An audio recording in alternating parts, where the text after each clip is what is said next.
Well, Lee, it's supposed to be cold, Winton, but you look pretty hot. Yeah, it's funny, when it's cold it's a lot more steamy in the car, so you need to run the cool suit. Even though you're freezing at the start, you know it's going to be hot at the end of the race. So yeah, it was pretty warm in there, but I was fighting pretty hard out there to try and keep it on the track at the end when everyone else was on better tyres. I was on old tyres and just getting belted around, and I was lucky to stay on track. So everyone pitted midway under a safety car, and in hindsight it was the best thing to do, but then there was another safety car, and that brought the other guys back on me again. I thought that maybe we'd get a bit of a gap and be able to maintain a decent position, but in the end we moved forward, and we learnt a fair bit about the car this weekend. It was funny because we were well out of our window all weekend, all three cars. So yeah, there's a bit of work to do back at the shop, and yeah, have a look what we learnt and see what we can take to Sandown so that we've got a really strong enduro car.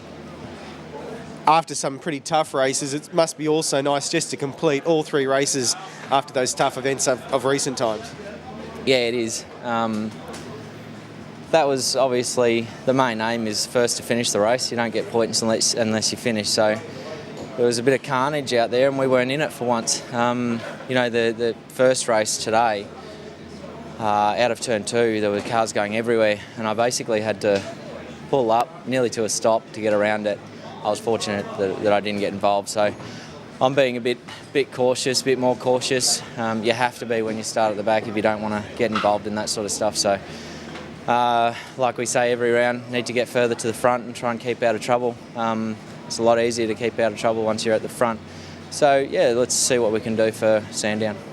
Looking ahead to Sandown, the whole format changes completely. Now Craig comes into the car, 500-kilometre racing, a very different scenario, more team racing as well with what you have to do in the pits and all that sort of stuff. Yeah, that's right. I'm thinking that the longer races might suit us more, because we seem to have pretty good tyre life, but we just don't have the ultimate speed over one lap. And at the start of the race until midway, we don't really have it over the others to make passes. So yeah, Craig Baird, he's obviously a good steerer, so looking forward to teaming up with him again, and I think we'll have a really good shot. He's a fast, consistent driver, and that's what you need in a co-driver. So as long as we can get the IRWIN car sorted out, we'll have a really good shot.